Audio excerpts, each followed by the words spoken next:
Est-ce qu'on peut commencer avec vous, Moulay Bissab? Donc expliquez-nous comment les âmes n'auront pas de sexe, donc après la mort et au paradis ou en enfer. Bismillahirrahmanirrahim. En fait, déjà, concernant les âmes, Allah dit dans le surat Bani Israël, verset 86, que wa yas'alunaka 'anir ruh qul ar-ruh min amri rabbi wa ma utitu min al-'ilmi illa qalila.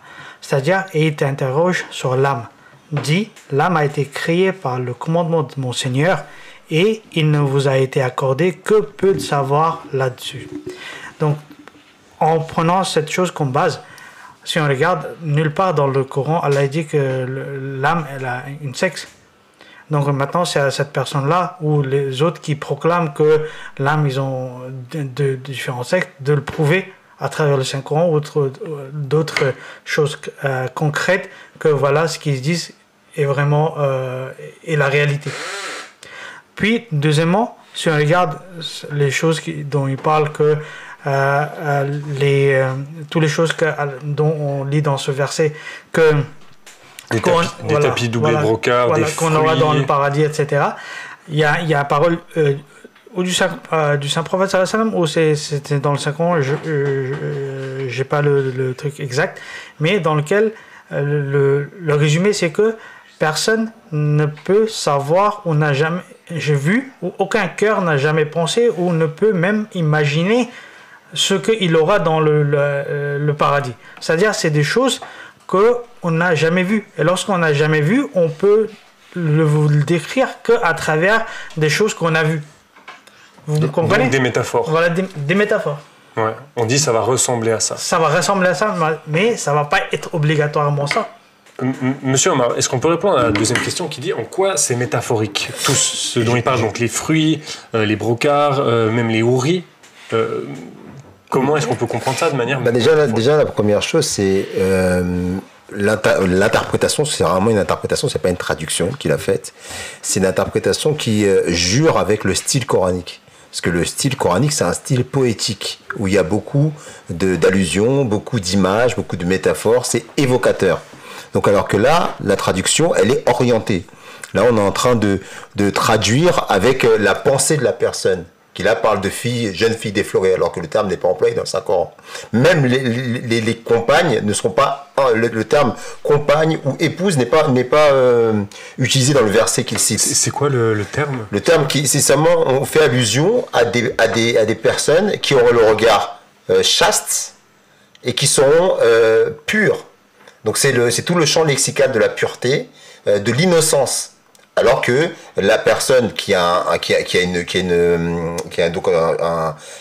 traduction un peu orientée, a interprété cela, ce qui ne correspond pas du tout avec l'interprétation coranique, ni de la sunna du Saint-Prophète sallallahu alayhi wa sallam, puisque d'emblée le Saint-Coran, et c'est ce qu'a commencé à évoquer Moulay Bissab tout à l'heure, dans le verset 36 de la sourate 13, le Saint-Coran, quand il parle du paradis, il parle de métaphore. Et là, il le dit clairement, il dit « Mathalul jannati allati u'idda al-muttaqun » la similitude du paradis promis à ceux qui craignent Allah, etc.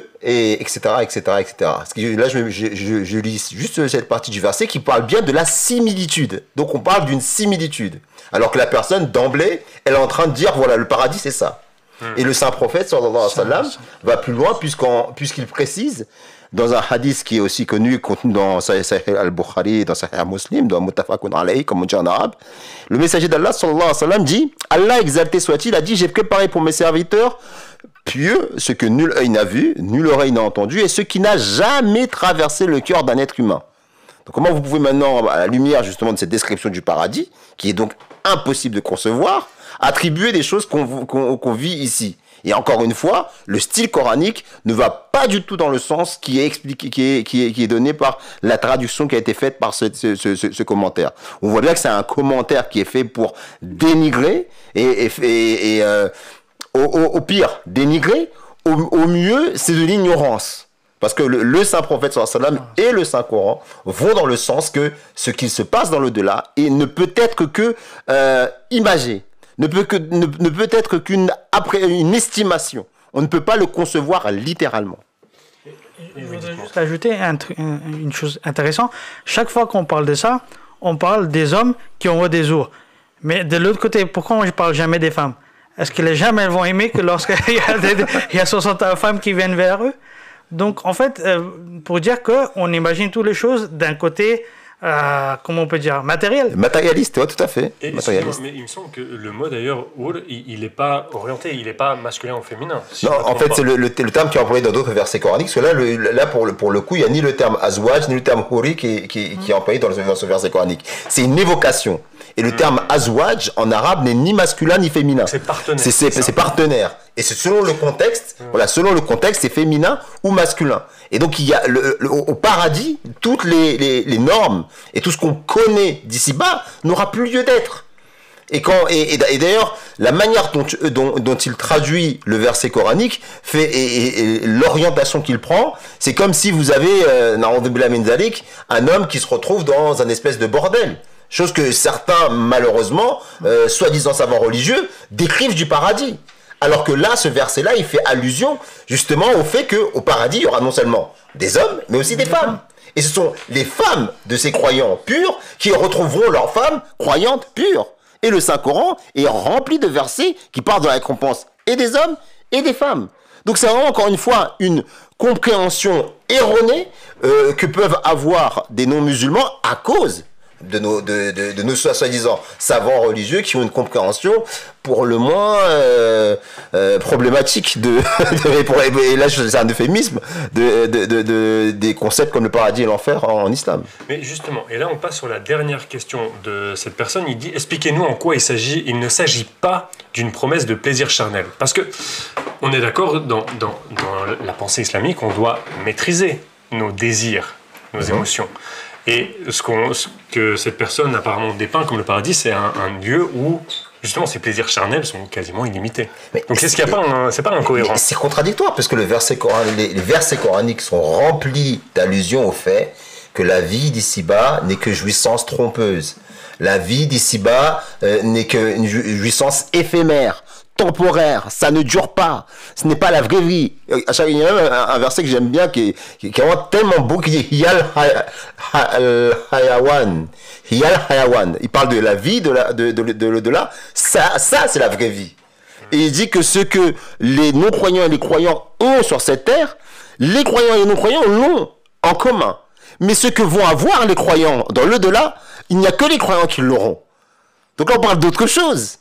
Et Allah se décrit lui-même comme étant un trésor caché qui a créé l'homme pour qu'il le reconnaisse. L'amour d'Allah est quelque chose qui dépasse l'entendement humain, qui dépasse l'expérience humaine commune aux croyants et aux non-croyants. Alors je vais faire un peu l'avocat du diable. Est-ce qu'on ne pourrait pas penser que cette vie-là est justement un test pour voir est-ce qu'on arrive à se contrôler et qu'une fois que le test est terminé, c'est bon, on peut avoir tous les plaisirs charnels qu'on peut espérer. En fait, c'est jamais ça. Au contraire, là, cette vie-là est pour se préparer pour l'au-delà. C'est-à-dire, par exemple, lorsqu'on va à l'école, on se prépare toujours pour l'examen.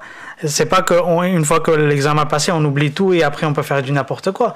Au contraire, lorsqu'on se prépare pour l'examen afin qu'on puisse réussir là-dedans, plus pour montrer que je peux appliquer tout ce que j'ai appris. On n'apprend pas quelque chose pour après l'oublier et faire du n'importe quoi. Oui, de la même façon, la vie est là pour se préparer pour de l'au-delà afin qu'on puisse le vivre de mieux. Par exemple, il y a le hadith du Saint-Prophète sallallahu alayhi wa sallam de Miraj. Lorsqu'il est allé en Miraj, il a vu Hazrat Ibrahim alayhi salam qui était assis contre le mur de la mosquée. Il était en train de prier. C'est-à-dire il avait fait ses prières et il était assis là en train de faire le tasbih.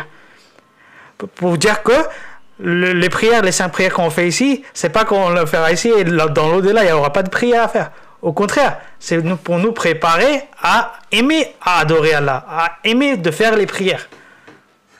C'est pour ça que quelqu'un, une fois, il a posé une très bonne question. Il a dit qu'une fois qu'on sera mort, est-ce qu'on aura pu faire les prières? La personne lui a répondu non, au contraire. Celui qui aime prier va aller dans l'au-delà, dans le paradis.